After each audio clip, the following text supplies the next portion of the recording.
Yo guys, what's up?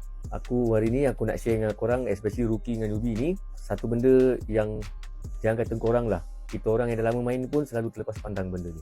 Squeegee ataupun barrel swap.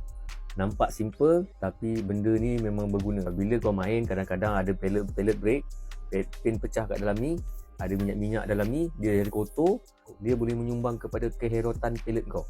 Bila kau shoot, pellet kau boleh swing. Dia tak ada signal punya swing, kanan kiri dia tak ada signal, dia terus swing je. Kalau silap-silap boleh kena kawan kau. So, bila ada benda ni, dia boleh mengurangkan keherotan ataupun pellet swing. Cuma kau perlu bersihkan barrel ni.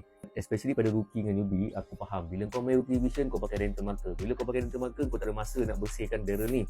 Masa bila kau nak bersihkan? Bila kau nak masuk padang, kau dah ambil marker tu, sebelum masa RM1 tu, kau boleh berjalan, kau buka cepat-cepat. Kau jalan lah sikit-sikit. Tapi janganlah bila masa dah push kau pun lengah-lengah nak buka. Kalau tak sempat jangan buat. Kalau ada masa buat. Okay, buka. Masukkan daripada belakang. Tolak ke depan. Dan tarik. Just tengok. Licin tak licin dalam ni. Kalau licin dah okey. Suap tu simpan dalam poket. Kau tak boleh campak kau tak boleh campak dalam padang. Maknanya kau bawa barang dalam padang tu, maknanya kalau katakan kena hit, memang out. Barrel swap tu simpan dalam poket. Dalam paintball pens tu ada swap punya slot. Okay, pasang cepat-cepat dan ready to play. Dia dapat mengurangkan kau punya pellet swing ataupun pellet herot tu. Tapi kalau barrel dalam tu dah calar teruk, memang tak boleh nak tolong lah.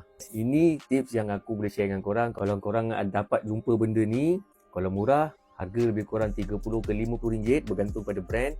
Kau boleh dapatkan barrel swap ataupun squeegee ni. Ada dua jenis. Dua-dua ni ada swap bulu dan satu lagi ada swap dengan plug. Kalau yang jenis macam ni, biasanya kalau katakan pellet sangkut dalam ni, ni yang gunanya kau tolak dia. Lepas tu baru tarik keluar. Barulah bersih kau punya barrel. Aku tak paksa kau beli.